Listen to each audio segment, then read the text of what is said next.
जय शिवराय मंडळी. आज आपल्यासोबत आहेत डॉक्टर सुनीता संतोष पोटे. अनेक वर्ष झालं डॉक्टर या क्षेत्रामध्ये कार्यरत असताना शिरूरच्या समाजकारणामध्ये त्यांचा खूप मोलाचा वाटा आहे आणि हाच वाटा असताना आज नगरसेवक पदासाठी त्या अधिकृत उमेदवार म्हणून या ठिकाणी आहेत.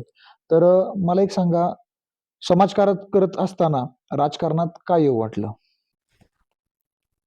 समाजकारण तसं बरीच वर्ष झालं करत आहे. तसं पाहायला गेलं तर हेल्थ केअर म्हणजेच ती एक प्रकारची समाजाची सेवा आहे. पण हेल्थ केअरचं काम करत असतानाच अनेक सामाजिक उपक्रम मी केलेले आहेत. गेली 27 वर्ष किशोरवयीन मुलींना मार्गदर्शन असेल, महिलांचे आरोग्य शिबिर असतील आणि सगळ्यात महत्त्वाचं सांगायचं म्हणजे आमचं गाव राळेगण सिद्धी आहे. त्यामुळे समाजकारण हे आमच्या रक्तात आणि नसा-नसात भिनलेलं आहे. पण कुठेतरी असं वाटलं, की हे समाजकारण करत असताना ह्याची जर गती वाढवायची असेल, तर या समाजकारणाला कुठेतरी राजकारणाची झालर असली पाहिजे. म्हणजे मग हेच समाजकारण गती घेतं, प्रगती घेतं आणि जास्त चांगलं दर्जेदार आपण ते करू शकतो. असा कोणता प्रसंग होता की त्यावेळेला वाटलं आता समाजकारणाला राजकारणाची जोड हवी आहे? हां. तर एक छोटंसं उदाहरण आहे. माझ्या हॉस्पिटलच्या समोर एक वडाचं झाड आहे.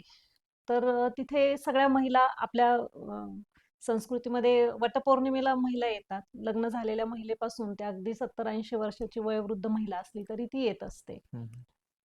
तर तिथे जाताना जेव्हा रस्ता त्यांना वेढे मारण्यासाठी खराब होता, तरीही त्या महिला तशाच तिथून जात होत्या आणि पायात चप्पल न घालता जायची अशी एक संस्कृती आहे हो, आपल्याकडं हो, पूजा हो. करताना.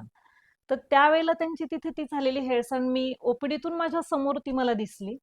त्यानंतर मी तिथे एक छोटासा पार पण करून घेतला. पण आता माझ्या हॉस्पिटलच्या समोर होतं म्हणून मी हे करून घेतलं. पण असे कितीतरी ठिकाणं असतील, की जिथं महिलांची ही हेळसांड थोडीशी होत असेल.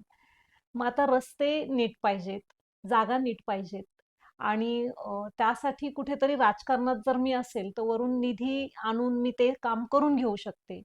शिवाय खारामळा मध्ये आता सगळ्यांनाच माहिती आहे शिरूरकरांना, की ड्रेनेज सिस्टीम जी आहे ती ओपन आहे.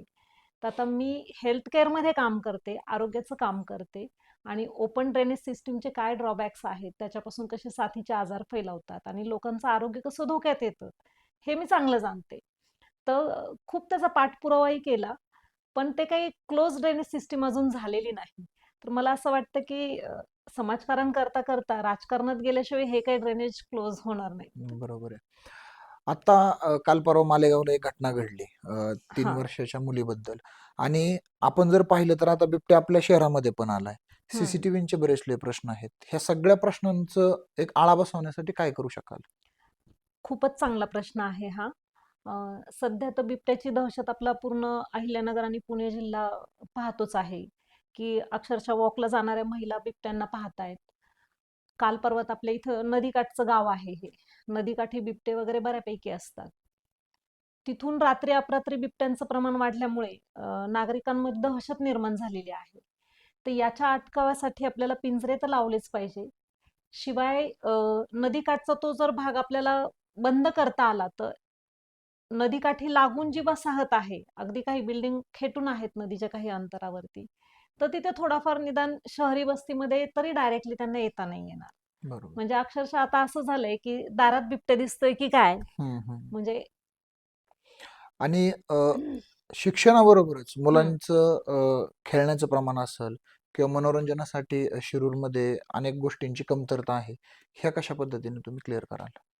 आता एक आई म्हणून किंवा गृहिणी म्हणून जर हा प्रश्न विचारत असाल, तर प्रत्येक आईला असं वाटत असतं, की तिच्या मुलाच्या आरोग्यासाठी किंवा त्याला खेळण्यासाठी हं. एक ग्राउंड हे असलं पाहिजे. बरोबर. तर हा सगळ्याच महिलांच्या मनातला प्रश्न तर नक्कीच आहे. पण आपल्या शिरूरमधले पुरुष मंडळी पण चांगले खिलाडू वृत्तीचे आहेत. हो, हो. क्रिकेटच्या छान-छान स्पर्धा भरवल्या जातात. बरोबर. इव्हन आता महिला सुद्धा क्रिकेट खेळतात आपल्या शिरूरमध्ये. हं, हं. तर एक छान असं मोठं क्रीडांगण शिरूरला मिळालं पाहिजे.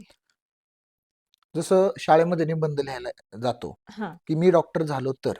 हां, तसं तुम्ही ऑलरेडी डॉक्टर आहात. हं, पण मी नगरसेवक झाले तर हं. माझ्या स्वप्नातील प्रभाग क्रमांक 4. खूप सुंदर प्रश्न आहे. तर इथे तसे अनेक प्रश्न आहेत. ड्रेनेजचे प्रश्न आहेत, रस्त्यांचे प्रश्न आहेत, पाण्याचे प्रश्न आहेत. आणि पाण्याच्या प्रश्नावरून एक चांगलं उदाहरण आठवलं. मी मध्ये धुळ्याला गेले होते, तर तिथे मी शिरपूर पॅटर्न पाहिला. तसं धुळे जिल्हा हा दुष्काळी आहे. हं, पण ते शिरपूरमध्ये त्यांनी इतकं छान पॅटर्न राबवला, की आता 24 तास तिथल्या नागरिकांना पाणी मिळतं आणि मोफतचं पाणी मिळतं. तर त्यांचा हा उपक्रम पाहून त्यांना राज्यस्तरीय पुरस्कार मिळाला. तर तो पॅटर्न आपल्याला या शिरूरमध्ये आणता येईल का? नागरिकांना काही प्रमाणात का होईना मोफतचं पाणी मिळालं पाहिजे. बरोबर. म्हणजे जसं विजेचे दिवे मिळतात, तसं मोफतचं पाणी थोडं का होईना तुम्ही द्या. हं, हं. आणि नंतर तुम्ही करपट्टी, पाणीपट्टी काय असेल तीही घ्या.